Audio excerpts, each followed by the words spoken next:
What's going on, YouTube? It's your boy, Data. So yeah, I don't know. Videos are fucking whiffing. It's alright, you know? Can't win them all the time. Fucking algorithm sure hates me though. I'll tell you that. But, you know, how are you? You doing alright? Hope so. Hope you're doing okay. I'm doing alright. You know, we're doing weapons. Doing weapons right now. Like, weapons in combat are like a very crucial role in action RPGs. I think for me, I've always enjoyed like weapon customization. So I don't know. Been thinking a lot about how I want the player to engage with enemies. And yeah. So I mean, initially I think I had originally planned to do like trick weapons, like Bloodborne. The more I thought about it, I'm like, you know, I could make them really cool, but I could also be expending the effort in designing the trick portion of it into creating a customization system, which I think I would enjoy more of. And then on top of that, am I doing like non-basic weapons? Am I doing basic weapons? And how is the player gonna attack?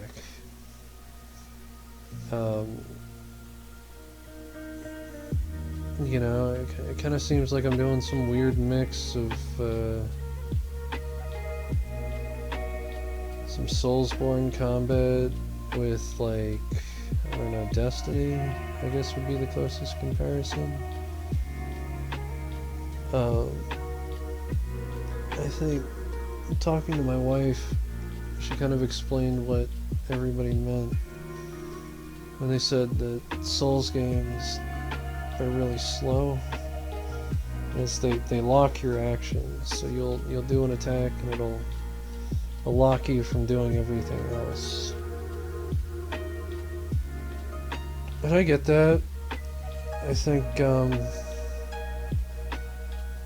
that makes a lot of sense. But how do you adapt from that? You know, how do you make something a bit more... I mean, Destiny is why I'm bringing it up, because they have a fairly good melee system. I mean, it's pretty basic, but you know, it works as a heavy weapon. Then on top of that, you know, games like Destiny, and I think Arcadegeddon does it to some extent, where they have a state machine that just kind of controls the upper body. And that's great, but the way Dark Souls does it, and I think the portion of that combat that I enjoy, is they kind of like separate your hands, in a manner of speaking. I mean, obviously they have to have a state machine that controls one arm, and another one that controls the other, and then I think they flash in full attacks, is how they do that. And the reason they do that is it makes the weapons feel more weighted, it makes it feel more, I guess, realistic in a sense. It makes the weapons feel like they have more power. And if you notice in games like Arcadegeddon and Destiny, they do that a little bit, but not to that extent. Usually they're using like VFX and particles to fucking allude to power in the weapon. So since my game's semi-platformer focused, it makes sense for me, if I wanted to emulate Dark Souls, or at least the portion of it that I enjoy, where I have in it, like each hand can do different things, depending on what I put in it, I'm gonna have to create a state machine for weapons. And I think when I originally sat down, I was gonna do some like more fancy weapons, but I don't know, man. I don't have the time.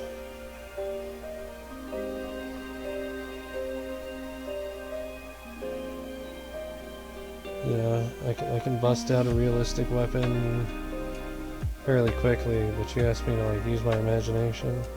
I mean, I came up with a few ideas. I think I'm gonna waste too much time creating like VFX on them versus just creating like a bare bones system that I can then introduce crafting and customization. So I think the big thing I want to exude is that you are a hero, and I think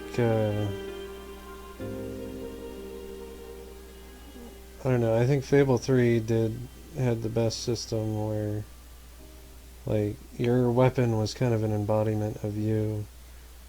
I think forcing the player into specific cosmetic decisions on their weapon was not a great idea. I think it would have been better as like a hot swap type thing. I know I'm gonna have at least 4 different things you can do to your weapon. You can change the handle, the main head of the weapon. You can enchant it with boss souls to give it extra attributes, and you can adorn it with monster parts.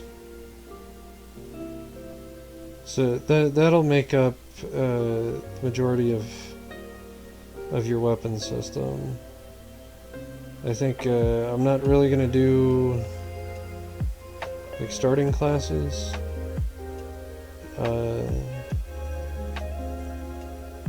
But I do need to start thinking of other weapons.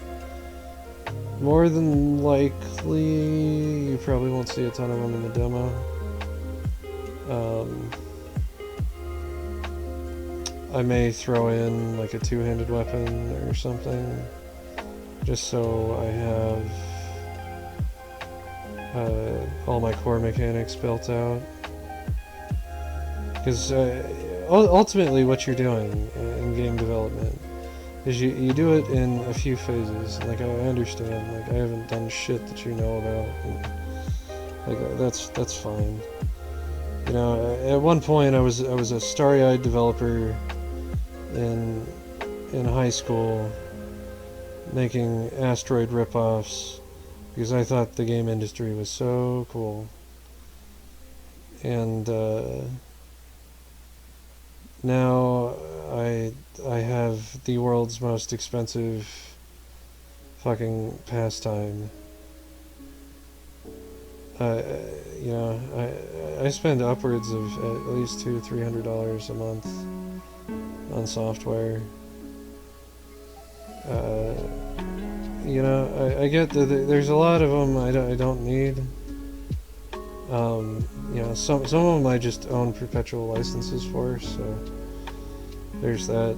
I should have bought Maya when I could have bought a perpetual license, but it's fucking expensive. A few $1,000s. It was a lot of money. It was a lot of money to good old college data.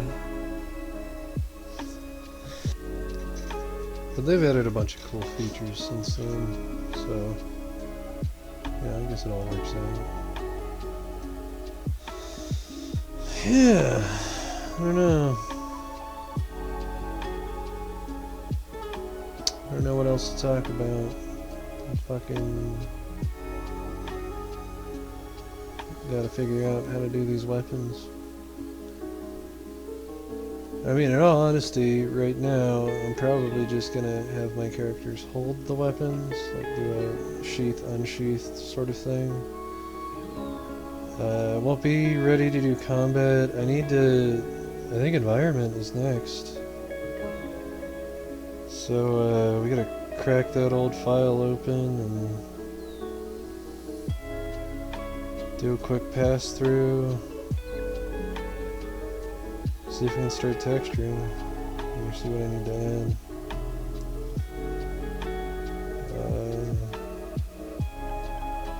Yeah, so that'll be fun. Little change up from characters. I can tell some people are getting bored.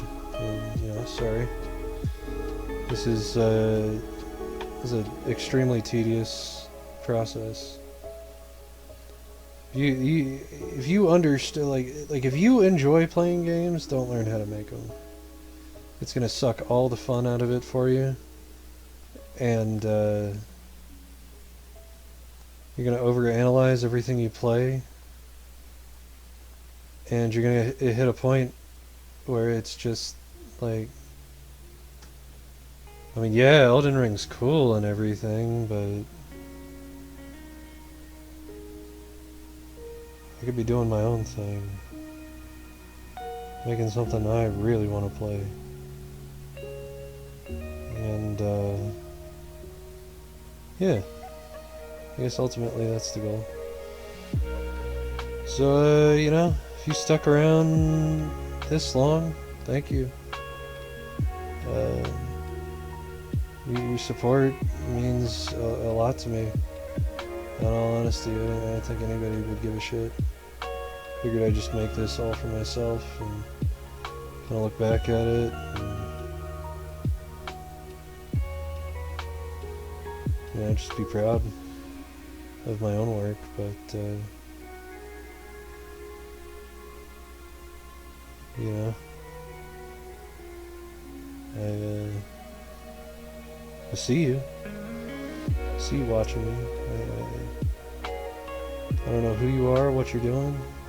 I don't know nothing about you. All I see is numbers. So, you know, in that comment section, don't do anything, because I know you won't. Don't put anything in the comment section.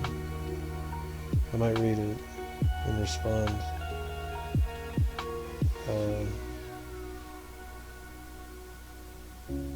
I have high-functioning autism, so fucking sometimes I can come off as a lot. If you're talking about a subject I really enjoy.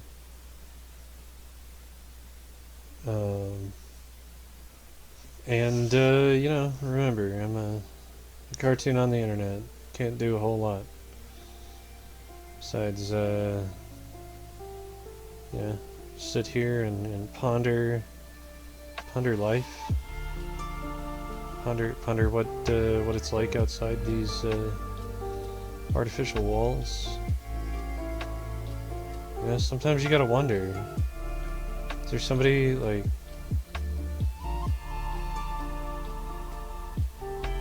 somehow seeing everything I do and like controlling it? Yeah.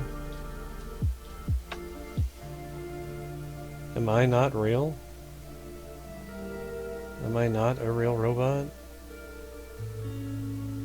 in a video game? Making video games?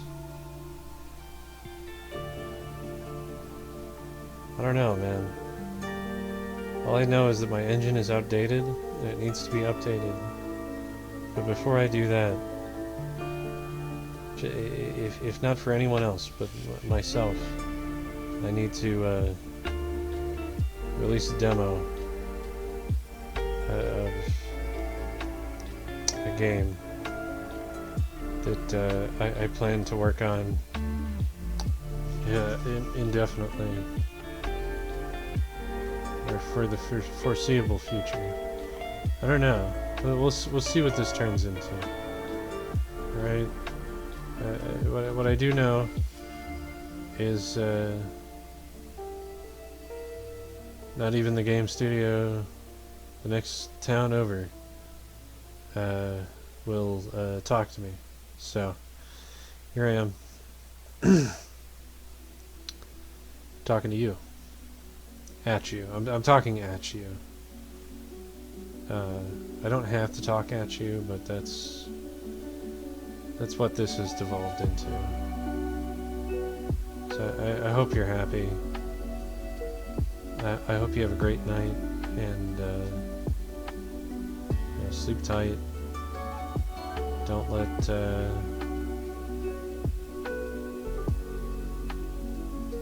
let nothing happen, right? Don't go shooting up your neighbor's car, or at your neighbor's house, or doing a drive-by. Don't do that.